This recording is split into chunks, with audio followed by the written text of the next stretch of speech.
Salutare tuturor! Bine v-am regăsit într-un nou episod în care vom conversa despre un subiect care nouă ne place foarte mult, și anume cum ne descurcăm sau cum ne gestionăm finanțele.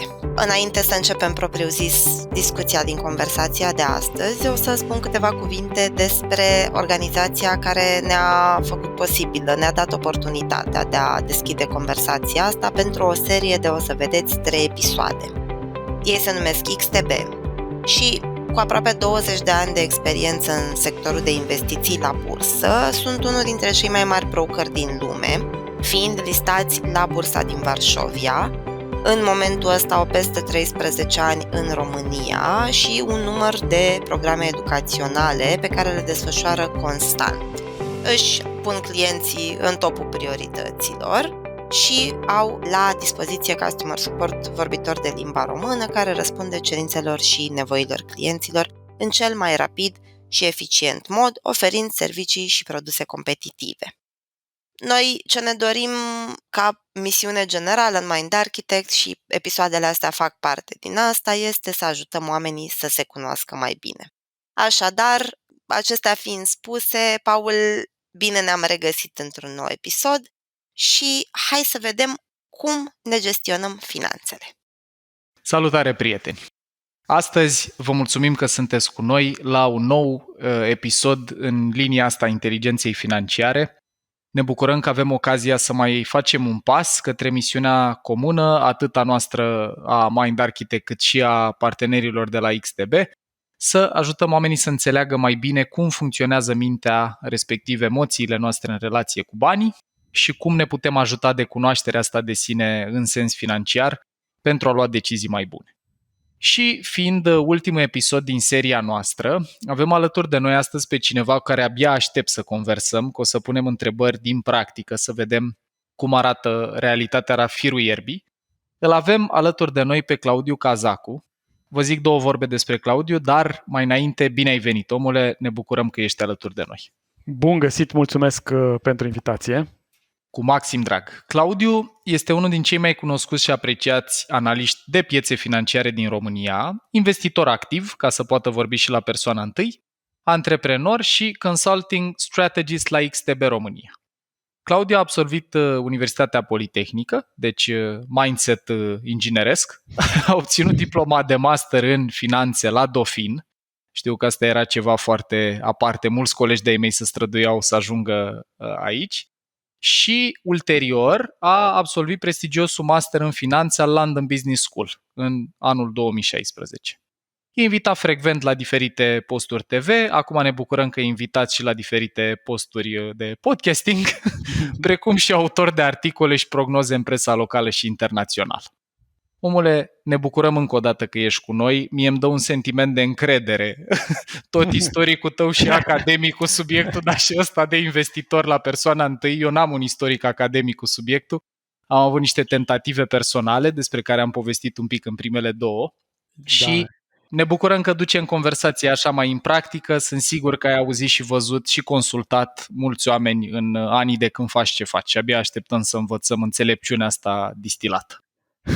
Și eu aștept să discutăm, dar înțelepciunea se acumulează în timp, adică mi se pare că știu mult mai multe decât acum 5 sau 10 ani, și teoretic și practic, dar am foarte mari indicii că peste câțiva ani o să zic, wow, dacă știam... Ce puțin știam atunci.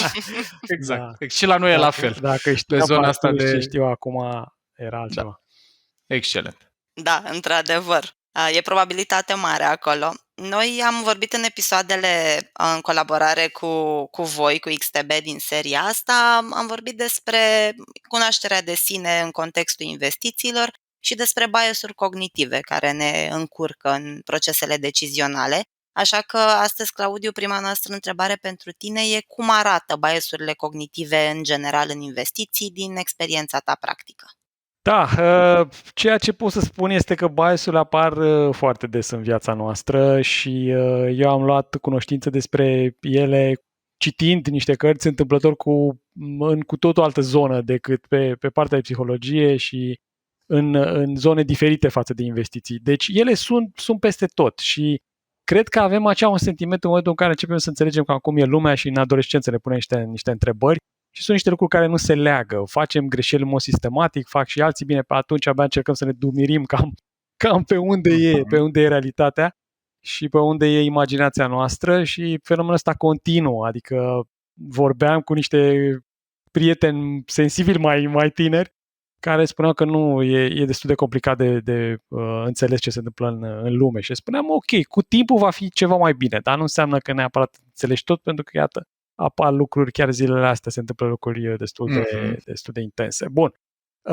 Ce pot să spun este că de multe ori nu înțelegem ce se întâmplă până când nu dăm, poate întâmplător, cu nasul sau cu ochii mai degrabă sau cu urechile de conceptul ăsta în viață, într-o discuție, într-o carte sau într-un podcast ca acesta. Și în tranzacționare e vorba de motivație. Trebuie să înțelegem ce ne împinge să tranzacționăm, ce ne face să intrăm în acțiune, care e motivația inițială și apoi felul în care luăm decizia. Și decizia asta pornește un proces. După care, tot ce se întâmplă în timpul tranzacționării, acolo pot interveni bias-uri. Deci ele intervin și la început, atunci când avem motivația inițială, și după aceea, pe timpul tranzacționării, și bias-urile sunt cele care ne împiedică să avem abordarea optimă. Optim nu înseamnă perfect, deci să fie destul de limpede. Asta este una dintre erori pe care o văd foarte des. În alte domenii nu e rău și nu e rău să țintești să fii foarte bun. Dar, în general, a fi perfecționist înseamnă că încerci să pui mult prea multă energie și focus pe anumite zone, imposibil, pentru că avem resurse limitate, imposibil să nu pierzi din altele.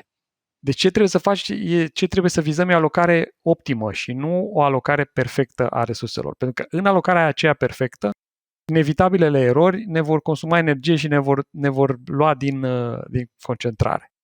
Și deci nu trebuie să simțim imposibilul, doar să eliminăm niște erori și ca să ne îmbunătățim. Ideea este, dacă evităm niște greșeli majore, este deja foarte bine și avem șanse, dacă și știm ce trebuie făcut, deci avem și o anumită înțelegere a piețelor și a economiei, șansele astea devin foarte bune.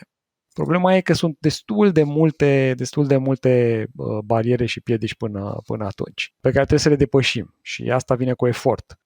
Deci, da, un trader nu e mereu în priză, nu trebuie să fie obsedat, să nu rateze nimic și totul să fie perfect și mai ales asta se învață în timp. Cei care vin cu o încredere excepțională și care mai au și ghinionul, aș spune eu, de a avea noroc la început. O primă reușită, da. O reușită din asta extraordinară, ceea ce e foarte interesant, statistic, din ceea ce am văzut, se întâmplă des. Ceea ce îi conduce la ideea că totul e în regulă și ei sunt mult peste ceilalți care au și pierderi. Piețele învață după aceea că nu e chiar așa și îi aduc corectiv cu picioarele pe pământ și învață că e nevoie de o anumită modestie, un grad semnificativ de modestie e necesar și cred că în timp ajungi să ai o abordare aproape filozofică asupra vieții. Asta e destul de des întâlnit, aș spune eu, că ne dăm seama sau nu, chiar dacă persoana respectivă n-ar avea vreo înclinare inițial asupra acestui aspect. Ok. Și abordarea asta filozofică, cum arată? Cum reușim să ne păstrăm modestia și către ce fel de idei filozofice ne duce modestia când vine vorba de tranzacționare? Păi ne duce către ideea asta, a spune și de ordin științific, că noi nu deținem controlul absolut asupra unor procese din lumea reală și nici măcar asupra înțelegerii proprii noastre minți. Și atunci ne trebuie ceva ca să cumva coexistăm cu această incertitudine care e foarte dificilă și dureros de suportat. Adică pentru cineva care a avut în general numai succes sau preponderent succes sau pur și simplu a găsit metode eficiente de a ignora ceea ce nu mergea bine în viața sa fără a trata problemele și fără a lua în calcul incertitudinea, să vezi dintr-o dată că tot ceea ce credeai despre o anumită acțiune sau despre o piață în general se schimbă în poate 5 minute de la o veste de șoc geopolitic, de exemplu, și să-ți dai seama că n-ai de unde să știi unde se va opri scăderea și când se va întoarce piața. Asta te forțează să ai anumită modestie. Dacă refuzi, piața inevitabil te va învăța că trebuie să ai anumită modestie. Și filozofia intervine în faptul că iei o anumită distanță, te obligă să faci un pas înapoi și să încerci să te gândești puțin, stai un pic. Ce știam eu despre mine, ce știam eu despre viață, poate că nu se potrivește întotdeauna așa perfect și aș spune că de multe ori nici nu ne prea gândim, pentru că a medita asupra vieții e un proces care consumă energie și suntem atât de prinși cu alte lucruri. E foarte în linie cu ce am povestit noi și în episodul 1, cât de importantă e cunoașterea de sine și cât de importante sunt momentele astea de reflexie când vine vorba de tranzacționare. Pare că n-au multe în comun, dar iată, mă bucur că și din experiența cuiva care face asta de ceva timp și consultă oameni în zona asta, reiese tot ideea asta că e important să-ți iei momente de reflexie, să-ți înțelegi personalitatea, să-ți înțelegi reflexele emoționale, să fii conștient că în momentul în care îți iese o tranzacție nu e un predictor că îți vor ieși și cele viitoare. Ai sintetizat cumva multe din lucrurile de care am vorbit noi și în primele 2 episoade aici. Care îi spune că sunt cele mai frecvente bias-uri pe care le întâlnim? Deci, pe lângă faptul că oamenii trebuie să reflecteze ca lumea la propria lor viață interioară, la cum gândesc, cum iau decizii și să nu tragă concluzii trunchiate, bias-uri, da? Să nu meargă pe scurtături, care ar fi cele mai mari capcane din perspectiva asta cognitivă pe care le-ai văzut în practică? Sunt numeroase. Aș zice că hai să pornim așa de la ceva destul de simplu, dar deosebit de puternic. Era să zic powerful, dar cred că trebuie să încercăm să primim cât mai mult să utilizăm și limba noastră. Că oricum anumite cuvinte, deci parcă îl văd că în câțiva ani să se scrie powerful și o să avem acolo în Dex. Deci partea asta cu ancorarea, ceea ce îmi vine în minte, nu e ceva care să fie, să zicem, extrem de complex, dificil de înțeles, dar în efect super puternic. Pentru că ancorarea înseamnă că cineva ne spune o cifră și după aceea ne întreabă care e prețul unui gram de aur. Și dacă noi nu știm cât e prețul unui gram de aur și ni s-a spus înainte 30 de lei, probabil că o să zicem ceva în zona asta de 30 de lei. Dacă ni s-a spus 300 de lei, o să fie mult mai aproape de 300 decât în prima variantă când ni s-a oferit cifra de 30. Ancorarea asta se petrece inclusiv prin informațiile pe care le citim.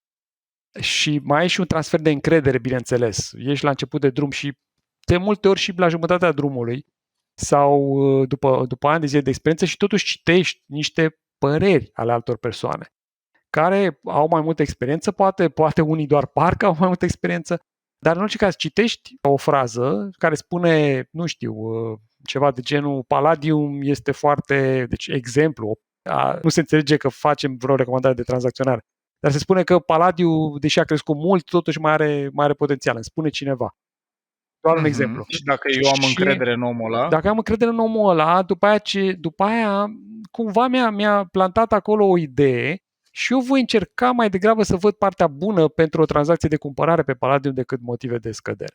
Bine, mai sunt și unii care au mindset, să zicem, cumva opus sau conversațional contrar, ca să nu să folosim mai așa. Opozițional, mai sceptic, exact, care vor căuta mereu să găsească partea opusă, dar oricum ancorarea provine de la informația cea inițială, care îmi delimitează un câmp și îmi dă o direcție. Și asta se leagă, deci pornind de la ancorare se leagă cu alte lucruri. Deci citim de la cineva care i-a vizat, cum spuneam, sau poate nu, pentru că pe internet este plin de persoane care sunt la început de drum, care poate n-au avut atât de mari succese în activitatea directă, dar poate au descoperit această nișă de a povesti despre piețe ca și cum cunosc foarte bine. Și tot ce citim după acea informație poate să fie structurată în raport cu informația respectivă. Și asta e ancorarea. Sau invers, ni se întâmplă și nouă. Deci poate într-o discuție cu cineva poate suntem un pic mai avansați în domeniu și vorbim cu niște prieteni care sunt curioși și ne trezim că le spunem că bursele sigur o să crească sau acum, nu știu, în situații tensionate, poate o să fie ceva de genul, nu, sigur va exista o scădere sau acțiunea Y ajunge la $999, dar nu la 1000. Și după aceea ne simțim legați, pentru că am investit cumva o parte din noi în acea afirmație și o luăm de bună, ne implicăm, ne-am angajat imaginea și nu ne mai vine ușor să dăm înapoi. Și asta se petrece, din ceea ce văd eu, destul de frecvent. Și apoi mai este o chestie, iarăși extrem de des întâlnită și mai ales foarte importantă. Așa. Tindem să ne uităm la alții pentru a obține mai multă încredere sau a avea o anumită confirmare. Și asta mai ales în perioade agitate, tensionate, dificile, cum am văzut în prima parte a anului. Așa că se ajunge la o influență foarte mare de grup și grupul poate deveni prea entuziast sau poate să fie prea pesimist, vânzând prea jos, prea rezervat, sau cumpărând și plătind mult prea mult. Poate, nu spun sigur, poate ca în anumite acțiuni de pe bursa americană, în zona de tehnologie sau în zona de energie regenerabilă sau de mobilitate electrică, de exemplu. Deci, pe scurt, putem spune că avem ancorare, deci bias de ancorare, avem nevoie de confirmare, confirmation bias, deci bias, o eroare, o deviere de la raționalitate. Mai sunt și altele. Uite, eu aș completa ce ne-ai descris tu în partea asta și deci îmi dau seama că sunt în linie cu cele discutate și de noi și mă bucur că le-am nimerit și din practică și din teorie. Motivul, dragilor, pentru care mintea noastră are înclinația asta fie să simplifice, fie să meargă pe deciziile sau să împrumute încredere dintr-o relație, fie cu un expert, fie cu un prieten pe care îl vedem mai competent și să nu mai aplicăm tot filtrul ăsta al gândirii critice proprii, e că vrea să reducă consumul de energie.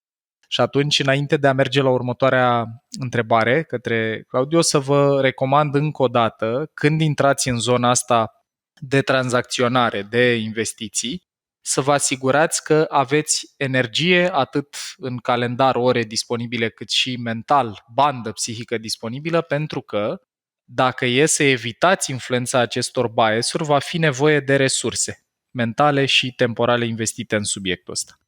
Mie îmi vine în minte, Claudiu, inclusiv o prietenă de ale noastre, care tot așa a intrat în piața mai degrabă, cred că de criptomonede, nu, care oricum e mai volatilă decât cealaltă. Știm. Nu?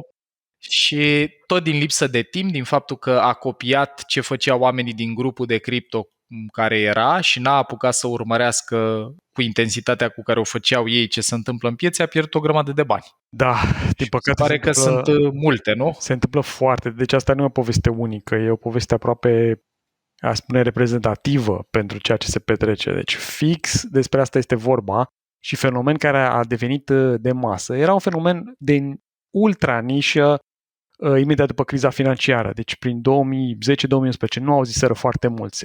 Pe atunci povestea generală era că este o prostie, o aberație și că e, sau poate o escrocherie, asta cu Bitcoin. Pe atunci nu exista altceva. Pe aia a apărut Ethereum și multe altele. Însă atunci când era de nișă, riscurile erau absolut enorme, pentru că îți puteai pierde lejer 100%. Nu existau investitori instituționali băgați, era foarte riscant. Atunci riscurile erau foarte mari, dar și recompensele au fost foarte mari. În timp însă, pe măsură ce a devenit un fenomen de masă, a fost foarte dificil să mai existe acest spațiu pentru detentă, pentru că existau capitaluri deja angajate. Și atunci riscul, profilul, pe măsură ce devenea mai cunoscută piața de criptomonede, profilul de risk-reward se deteriora, uneori chiar dramatic. Și totuși, pentru că oamenii aveau încredere, pentru că auziseră și la un vecin, și la televizor, și în presă, și mai ales auziseră de alții povești despre cum au câștigat ei foarte mult. Povești care poate aveau la bază ceva adevărat, poate multe situații erau adevărate, poate alteori erau și puțin, să spunem, înfrumusețate. Și în orice caz e mult mai atractiv că cineva spune te poți îmbogăți decât când spune altcineva, cum să zicem mai făceam și eu, și spune atenție, fiți prudenți, au crescut foarte mult. Vrei să-l crezi pe cel care spune da, vei putea să faci din 1000-10.000 foarte repede. Dar cu o confirmare de multe ori din partea celor din jur. Și dacă nu găseai asta în familie, existau grupuri și există și acum grupuri de cripto unde se face așa un fel de hype, o susținere reciprocă. Asta e. Și aici iară vedem impulsurile noastre emoționale de a face parte dintr-un grup, de a nu fi singuri în deciziile respective. Și problema e în momentul în care intru într-un grup de felul ăsta din dorința de a mă informa, care e sănătoasă, și ajung să operez din impulsuri emoționale imprimate de deciziile De grupului, acord. fără să o mai trec prin filtru propriei personalități, propriilor obiective, propriei disponibilități financiare și Ca tot să așa. nu ne mai gândim la faptul că uneori, nu spun întotdeauna, dar uneori în anumite grupuri este posibil ca unii să nu fie la fel de bine intenționați sau la fel de onești în comunicare cum ne imaginăm. Adică, pe scurt, se poate întâmpla un fenomen. Aici e o temă extrem de adâncă și sofisticată. Încercăm să o compactăm cât se poate, dar se poate întâmpla ca cineva să cunoască foarte bine aceste formule, aceste fluxuri de energie psihică în grup și să pur și simplu să promoveze un anumit discurs în timp ce pozițiile lui în piață, să obțină un anumit efect. Pozițiile lui în piață să fie exact active. Un exemplu concret ar fi situația în care cineva are un grup și poate nu pe o criptomonedă cum e Bitcoin sau Ethereum, care sunt extraordinar de lichide, dar pe altele mult mai puțin lichide, spune ok, haideți să cumpărăm nu știu ce no-name. Poate că grupul cumpără și de cealaltă parte inițiatorul acelei idei este cel care vinde la prețuri foarte mari și după aceea spune ok. Și a creat propria cerere. Da, și poate a vândut de 10 ori mai sus sau de 5 ori mai sus, că s-au întâmplat creșteri de genul ăsta în câteva zile sau uneori în câteva ore. Ceea ce în piețele de capital, care sunt supravegheate, sunt reglementate, să zicem, poate fi urmărit. E un proces complicat acolo și nu e atât de simplu, dar există o șansă. Dar pe criptomonede unde nu ai o instituție de supraveghere, asta poate să fie o problemă foarte serioasă. Și tu vei spune, nu, am avut ghinion, că nu... Cuvântul nu este ghinion în cazul ăsta. Din păcate, cred că se întâmplă lucruri de genul ăsta, adică este posibil. Nu am certitudine în zona asta, dar s-au întâmplat în istorie, în trecut, de asta a fost nevoie de cadru, de reglementare, de modificare legislației și pentru burse, inclusiv la începutul secolului 20, deci în prima jumătate, nu chiar la început, și se va ajunge și pe criptomonede acolo, dar până atunci, atenție să nu fim păcăliți în acest vest sălbatic. Uite, asta e foarte valoros și că noi avem inclinația când ceva e nereglementat să ne bucurăm, e foarte multă bine. libertate și exact. Și uite, e util să auzim de la cineva care e de mult timp în domeniu și studiază, dar și practică de ceva timp, că vine și cu niște pericole semnificative, mai ales dacă deciziile astea ale noastre de cumpărat sunt făcute mai degrabă din spirit din ăsta de copiat grupul, dintr-o înclinație psihică de a reduce energie și de a copia grupul, nu din discernământ pe bun. Exact. Bun, deci am aflat și despre potențiale pericole mai puțin cartate, cum e ăsta cu oamenii din diferite grupuri sau comunități care poate să ne invite la ceva, că ei pot să facă opusul. Aș vrea să te întreb din toți anii de experiență și de cât timp ești în zona asta, care e cea mai nefericită decizie pe care ți-o aduce aminte pe parcursul carierei tale? Din astfel de episoade învățăm cel mai mult. Păi da. La primă mână. Păi este dificultatea de a recunoaște că am greșit, că ai greșit. Asta este una dintre cele mai mari probleme. Piața, să zicem, merge împotriva ta și pe lângă faptul că în general e greu să recunoști că ai luat o decizie proastă, dacă mai e vorba și de bani, durerea e dublă, cel puțin.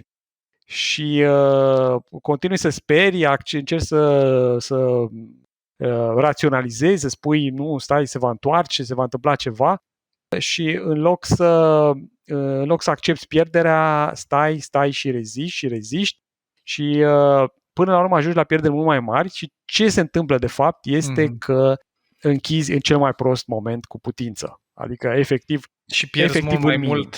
De ce? Pentru că nu a mai fost vorba de o decizie rațională, ci pur și simplu a preluat controlul emoția primară, un anumit sistem psihic care ne duce la lucruri absolut de bază.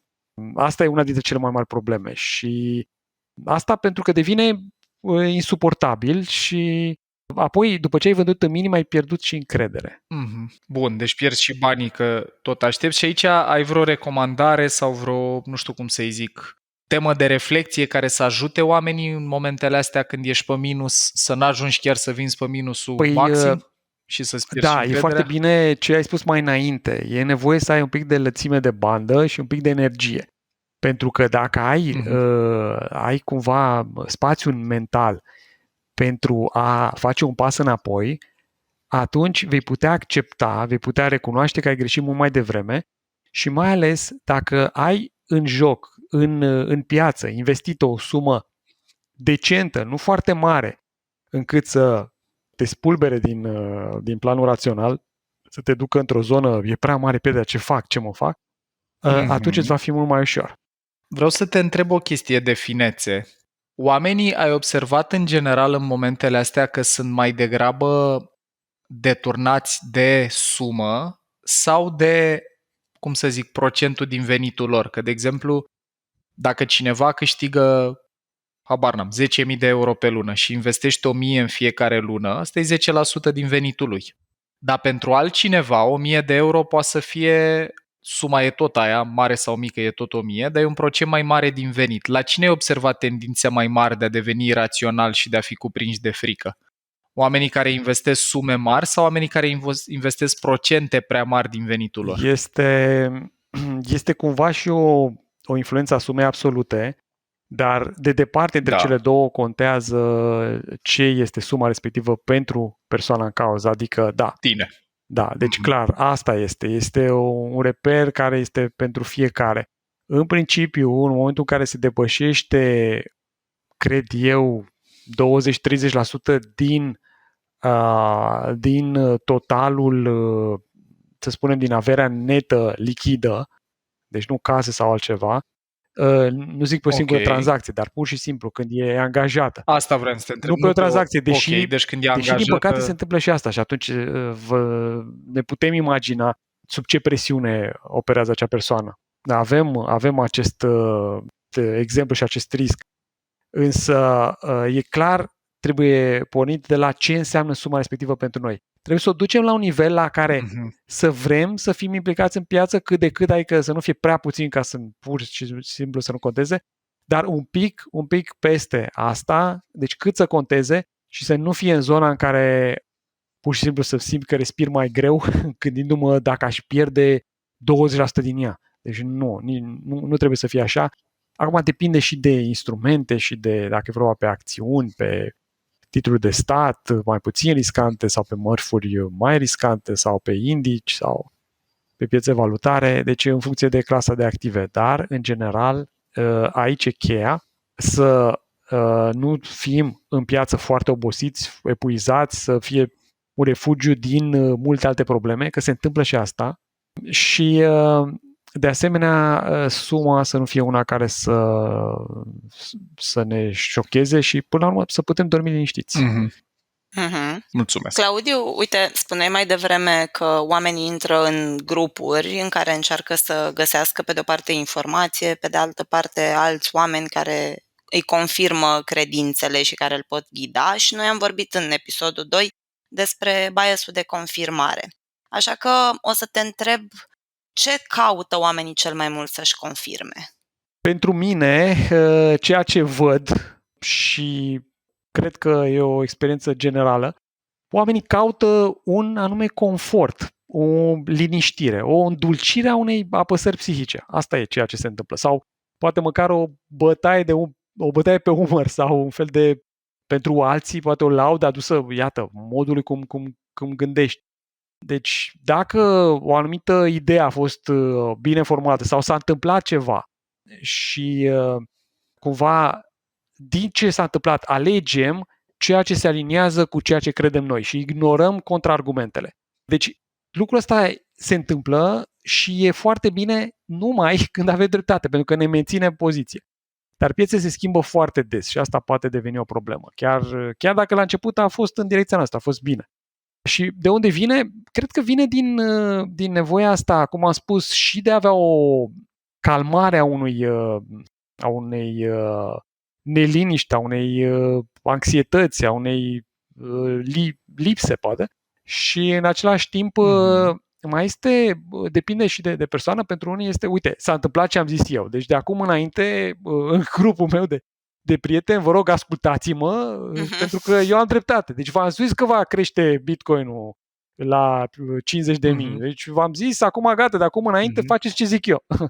Și nevoia asta apare nu numai în relație cu deciziile financiare, adică e o anumită nevoie de putere și influență într-un grup și de statut. Da, absolut. Da, și de acolo vine. Și poți să ajungi să prinzi gustul. Apare o senzație din asta de putere, de reușită și pentru unii cred că poate fi vorba de o serie de dependență. Și mai e și partea că e vorba de bani, adică într-o societate relativ săracă, adică suntem mult sub media UE pe multe regiuni din țară, nu pe toate, există orașe și anumite zone din orașe unde este un nivel de trai peste media Uniunii Europene, însă în general știm cam care e problema, e o problemă financiară notabilă și atunci mai apare și nevoia de a acoperi acest deficit și de a avea toate beneficiile derivate. Și dacă am asta, în plus fiind aprobat și acceptat de către grup, e tot ce își poate dori cineva, nu? Super interesant. Deci mie ce îmi place și ce vreau să-și ia ascultătorii din ce ne-ai povestit e că până și în contextul și în domeniul ăsta unde de principiu ar cam trebui să primeze rațiunea, analiza, calculele și așa mai departe, noi în continuare suntem mânați puternic de sistemele noastre emoționale care imprimă multă influență chiar și în deciziile astea, cum ar fi ascultați-mă, v-am mai zis odată, I told you so, n-ați vrut să mă ascultați, atunci uite câți bani ați pierdut. Și într-o țară, aș aduce și un pic de culoare locală aici, Claudiu, într-o țară și hipercompetitivă, în care noi facem concurs unii cu ceilalți cât de repede ne îmbogățim sau de câte ori avem dreptate și așa mai departe, tendința asta e și mai pronunțată. Cred că mai ales a doua asta, poate, n-aș vrea să zic neapărat din păcate, dar mai degrabă, în loc să facem concurs pe reușită financiară, facem concurs pe cine are mai des dreptate, adică de aici e o sursă. Bun. Claudiu, uite, mai am o întrebare pentru tine. Tot în episodul anterior am vorbit noi despre biasul retrospectiv, i-am spus, care e înclinația de a nu ne recunoaște propriile greșeli atunci când am făcut o greșeală în trecut și de a da vina pe factori externi, de a raționaliza, practic. Noi știm din alte conversații pe care le-am mai avut în Mind Architect că butonul de statut pe care îl apasă greșelile astea e un buton emoțional universal. Și tu ne povesteai mai devreme că, din păcate, asta poate să ducă la pierderi destul de mari și chiar la adâncirea lor, tocmai pentru că refuzăm să acceptăm în momentul ăla că a fost o greșeală. Așa că, ca să ne luăm și ceva pozitiv sau acționabil, ce putem să facem să evităm chestiunea asta? Cred că un pas foarte bun este să fim un pic mai modești. Să privim cumva cu deschidere și să nu pornim de la ideea că tot ce a fost bine pe piață a venit de la noi și orice nu a funcționat ne-a influențat nu știu ce prieten sau nu știu ce am citit sau în orice caz o influență exterioară. Deci pur și simplu să păstrăm proporțiile și să ne gândim că dacă suntem plini de mândrie și de orgoliu, atunci vom avea acest beneficiu, această satisfacție internă, dar vom plăti foarte mult cu contul, cu portofoliul. În timp ce răsplata pentru o modestie în abordare va fi șansa de a înțelege ce am greșit, șansa de a învăța ceva și a deveni cu adevărat câștigător pe piață. Cred că asta este ceea ce e de învățat, o lecție foarte grea și dureroasă, dar așa se întâmplă. Exact atunci când mergem la sală sau facem un sport. Ce-mi place. Da, putem să ne uităm la televizor și să zicem, uite, aș vrea și eu să arăt ca persoana aceea, dar la sală nu e prea plăcut, poate în timp devine, știu eu, dar nu e prea plăcut când toți ceilalți se odihnesc sau sunt la o bere sau mai știu undeva în vacanță și tu tragi, da, sau alergi sau mergi cu bicicleta sau nu știu, te antrenezi, la orice te antrenezi. Deci te chinuiești pentru a obține un rezultat. Și asta este și aici. Adică există și chinuri inutile, dar există și suferință care va fi mult răsplătită în viitor. Și despre asta e vorba. Super frumos și mă bucur că, uite, îmi vine în minte ideea din Wall Street, Money Never Sleeps, cu Greed is Good. Cum zicea Gordon Gekko, mă bucur că avem un episod cu cineva de specialitate care spune modestia e bună în contextul ăsta al investițiilor și al tranzacționării. Beautiful, mulțumim. Eu aș mai vrea să te întreb, apropiindu-ne de final, următoarea idee. E clar că mintea noastră caută să reducă consumul de energie și vrea să simplifice lucrurile, de unde vine și impactul sau influența asta puternică a biasurilor. Eu aș vrea să te întreb în ce privește propria ta practică. Tu cum reușești să eviți suprasimplificările sau să ții cont de suficient de multe variabile în procesul ăsta de a face investiții, dat fiind că mintea noastră are totuși resurse și potență limitată când o încărcăm cu multă informație? Asta e, cred, cu toată tăria, o întrebare dintre cele mai dificile, dar este o soluție. Să ai răbdare. Răspunsul meu... Așa, modestie și răbdare. Bun, ia. Din punctul meu de vedere, în timp vei vedea ce e important și ce nu. Dar nu vei vedea ce e important și ce nu dacă ai închis platforma și gata, nu te mai gândești la nimic. Nu, trebuie să muncești un pic, trebuie să îți notezi niște idei pe un caiet, poate, să schițezi câteva tipare care se întâmplă din nou și din nou. Trebuie să muncești puțin pentru asta și să nu te grăbești să tragi concluzii, lasă să se adune informații. Iar la început, vizează un orizont de investiții mai lung decât ți-ai dori în mod normal. Dacă să zicem mai vrea să fii un trader din acela foarte activ, să faci tranzacții și să le închizi peste 10 minute sau 15 minute, încearcă inițial să ții o poziție câteva ore sau o zi, două. Iar dacă vrei să fii un investitor care vrea să țină poziție overnight sau pentru câteva zile, încearcă să vizezi un termen mai lung ca să simți cumva piața, dar mintea să se obișnuiască treptat. Ca atunci când înveți să conduci, nu în același timp și schimbi vitezele și semnalizezi și dai de volan, și nu, le iei pe rând. Excelent. Despre asta e vorba. Deci trebuie să ai un pic de răbdare.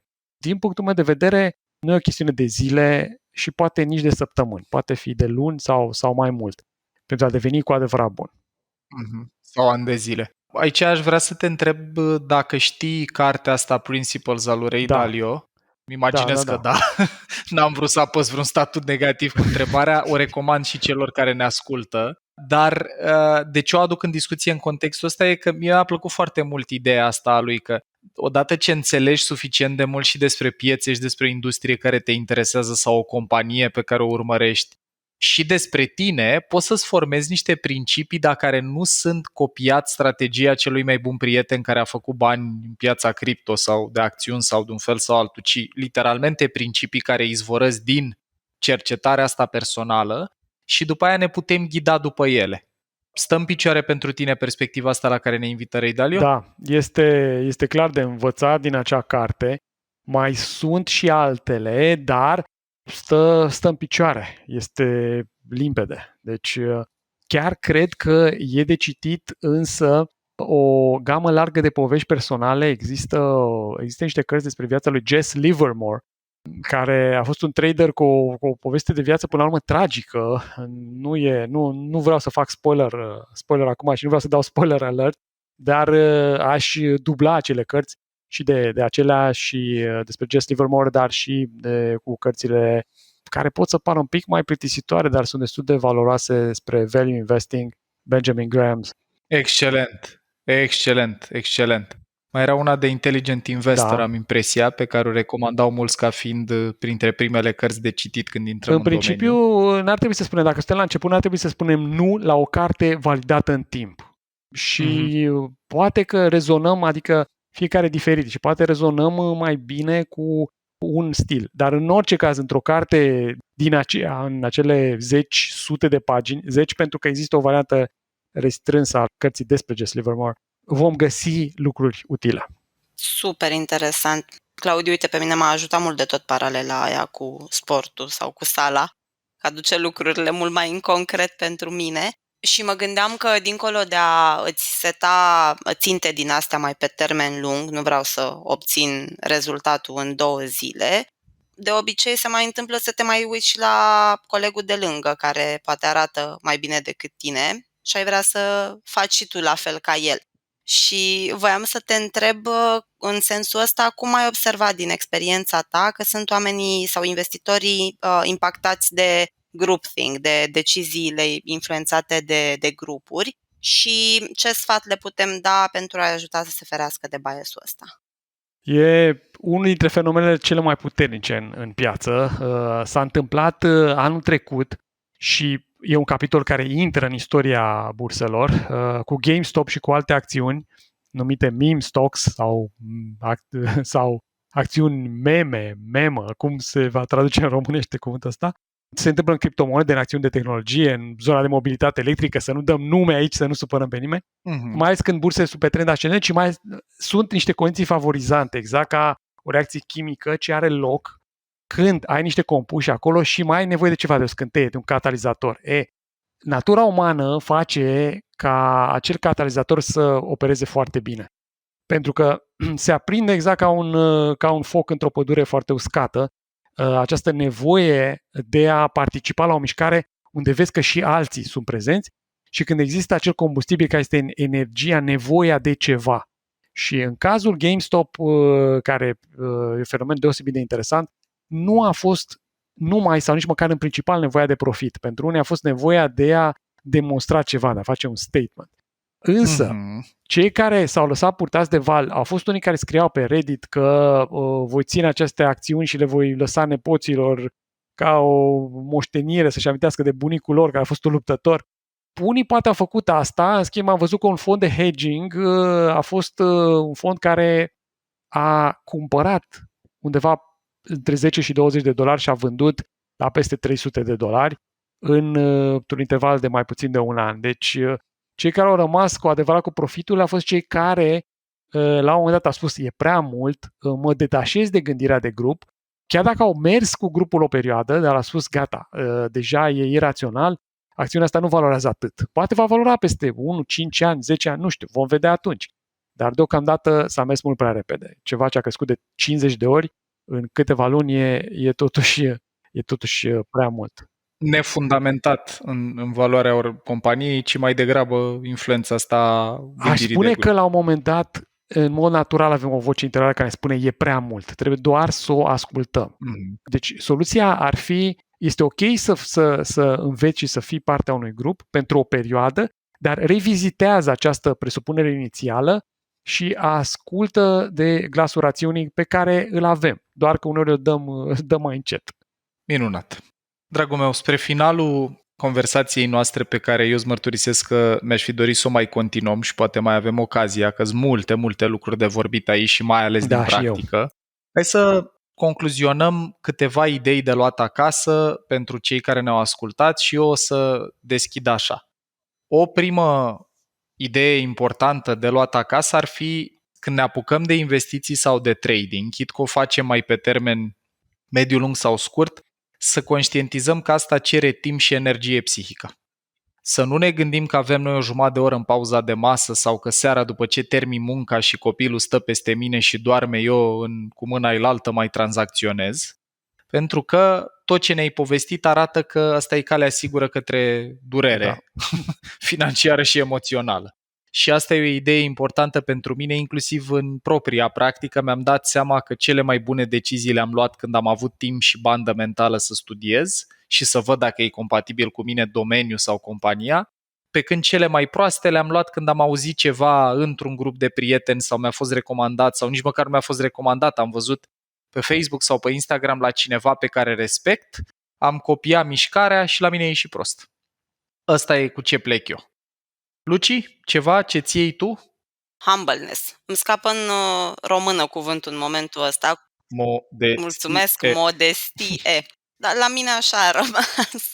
Modestie și răbdare. Le-ai spus și tu, Claudiu, le-ai detaliat, le-ai punctat și tu, Paul, fix așa în 2 cuvinte, așa că o repet și eu acum, pentru că astea două au rămas cel mai mult cu mine și mi-a plăcut foarte, foarte mult ideea asta că chiar și în investiții e util să avem o abordare aproape filozofică a lucrurilor, pentru că, în esență, cum spui tu, Paul, noi avem același creier și acasă și la birou, deci Și la lung și la short, investiții și la sume mari și la sume. exact. Și atunci componenta emoțională e parte din deciziile noastre oricum. Claudiu, ce ar mai fi important de sintetizat din ce am povestit noi, atât în primele două cât și în ăsta? Mai e ceva așa ce ți se pare că e musai ca oamenii să-și ia, mai ales oamenii care sunt la început de drum sau poate cei care n-au multă experiență încă? Cred că sunt lucruri valoroase care s-au spus deja și tu ai vorbit din perspectiva unui investitor, adică se simte asta. Aș adăuga că e important să citești, să te documentezi și să nu te consideri infailibil. Da? Asta cred că s-a înțeles până acum, dar partea aia cu citit, documentat, merită să insistăm pe ea. Și mai e o soluție. De fapt, e o alegere personală. Poți să înveți din piață, pur și simplu în urma unor pierderi făcute. Adică piața te va învăța, dacă vrei. Numai că e mult prea scump, e foarte, foarte scump și foarte, foarte dureros de suportat. Adică încearcă să muți din costul învățării și studiului cât mai mult pe partea unde alegi tu să citești, să parcurgi cărți, sunt site-uri, evenimente, presă, persoane cu experiență și poți să-ți aduni propriile tranzacții, cum spuneam, într-un caiet, nu doar cu ce ai făcut, ci și de ce ai făcut. Și ideal, dacă ai timp, Excelent. și cum te-ai simțit cât ai făcut asta.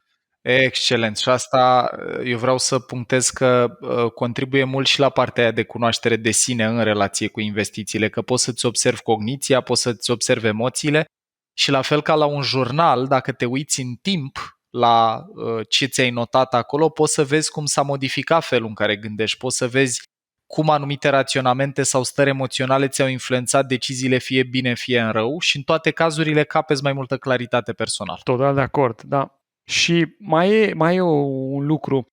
Ai nevoie de orice ajutor. Deci acest jurnal, acest carnet te ajută și cred eu că până la urmă din această experiență a investiției și a tradingului iei ceva ce te poate ajuta în general în viață.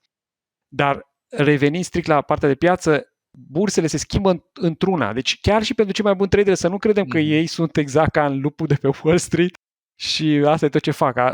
Dacă ar avea viața aceea, ar avea-o pentru că nu fac chestii în cadrul regulilor și reglementărilor. Dar pentru un trader adevărat, de top, e greu și pentru el, să nu ne putem imagina, sau pentru ea, bineînțeles. Deci nu te simți responsabil să ajungi la profituri uriașe foarte rapid, așa, dintr-o dată, pentru că asta doar îți adaugă presiune și nu te ajută în mod concret.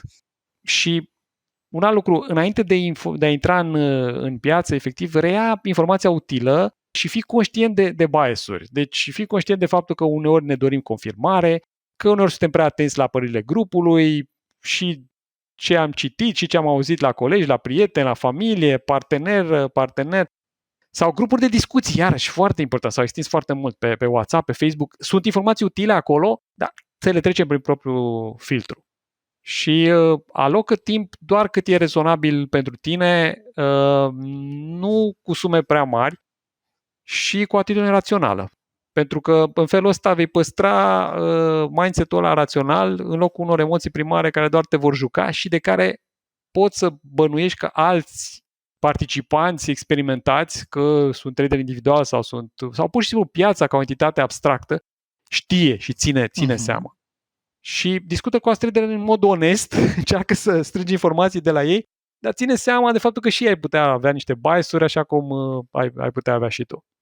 Și astea sunt ideile de bază, zic eu. Doamnelor și domnilor, Claudiu Cazatu, în aplauzele dumneavoastră. Omule, mulțumim foarte mult. Mulțumesc. Foarte utilă discuție și sperăm că am mai făcut câțiva pași în direcția unei Românii mai conștiente de sine și din perspectiva asta financiară, decizii mai înțelepte, o abordare mai modestă și cu mai mult discernământ când vine vorba de asta, un înlocuitor bun pentru capra vecinului și dacă ăla s-a îmbogățit peste noapte, hai și eu după el. Da. Îți mulțumim mult, Claudiu, că ai adus claritate. O să te rugăm să ne lași niște recomandări de lectură, dar o să le punem în sursele episodului ăstuia, că sunt sigur că oamenii, după conversație, s-ar putea să simtă să aprofundeze. Cu mare plăcere. Și, nu în ultimul rând, dacă ai tu ceva resurse pe care le urmărești sau pe care ai recomanda oricui pasionat de subiect să le urmărească, ne-ar ajuta să le numim aici pe final. Fie că site-uri, aplicații.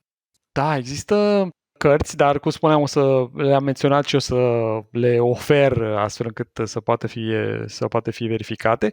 Și există site-uri foarte cunoscute și respectate, cum ar fi Financial Times, Wall Street Journal, Bloomberg, unde pur și simplu, chiar dacă nu avem timp și se pare că este extrem de mult conținut acolo, putem să citim câte ceva din când în când pe o zonă care ne interesează. Poate să fie o anumită acțiune, o anumită companie, sau poate să fie, știu eu, materii prime din energie, din zona agricolă, poate să fie orice. Putem să avem un focus și să citim front page-ul și articolul acela principal.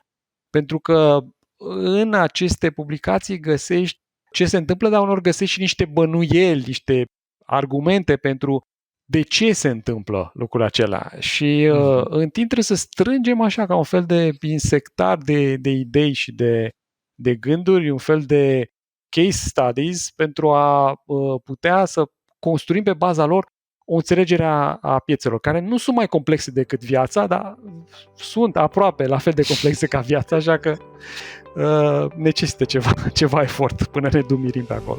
Mulțumim foarte Mulțumesc și eu, o plăcere. Dragilor, sănătate, la mulți ani și la mulți bani!